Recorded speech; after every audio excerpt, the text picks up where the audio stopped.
Yeah, I know. Different story. I got a story from a glass guy. Yeah. He's telling me these glass window replacements have been up 300%. And it came from, directly came from ICBC. What it was somewhere up north, a year or so, I don't know, a while back. Been here forever. Trying to get the setting right. Well, that's good. Yeah, no, it is. It's a good statement to get. Yeah, the ground they leave on the ground these days. So, Chris, do we believe what they're saying? I don't know whether we can or not. I guess we can believe them for tonight. Okay. Right? They said a temporary suspension. We don't know how temporary that is. Let's hope it's temporarily permanent, I guess. This affects everybody on the island.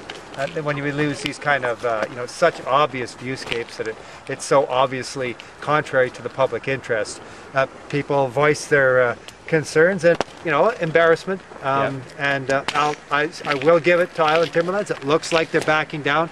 Well, how long that'll be for? It's a 12-day job to take this stuff down. Yeah. So, they've got to shut down traffic, so they can't do it quietly. Yeah, they can't hide if they come in one day, the next day people will be back. So they know that. They have said publicly in the press that they're reconsidering because of public concerns. Well, unless those public concerns are addressed, they know that their problem still exists, and their problem is us, the public. So we'll see. There's a lot of pieces to this battle. There's McLaughlin Ridge, there's Loon Lake, there's the public issues, the things that are important to the community, and I don't want to just go after Island Timberlands. They're allowed to do this. There should be check and balances from government, and the government removed all those, and that's wrong. And so my battle as the MLA is with government.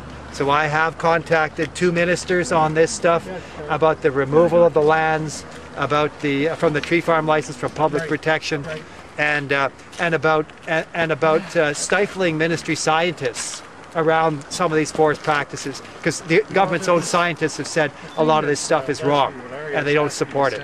And I did that over 2 months ago. Neither minister has contacted me back. I've got no answers back. So I'll continue that. We are going back for a limited time in the legislature, and maybe I'll have a chance to stand up in question period and actually try to confront the ministers about this, about what's happening. Who's there to protect the public interest if the government gives that protection away? And that's a appalling dereliction of duty on it for any government. Yeah, but in this case, I don't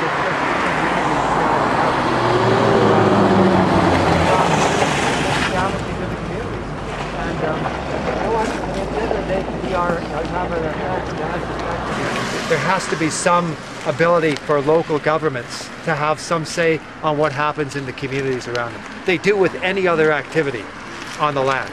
Everyone else is responsible. They are required to follow zoning, community planning, growth strategies, all of those things.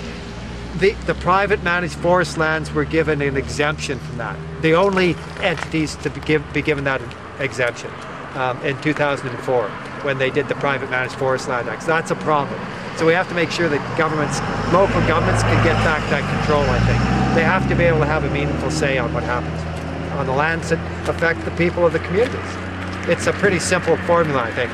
Should still exist, and it doesn't. And I know for the Tofino-Ucluelet area, the west coast, there's more than 1 million tourists that travel this route to get there. So, respect for the local residents is one thing, but also helping us to try to build the tourism trade is very important.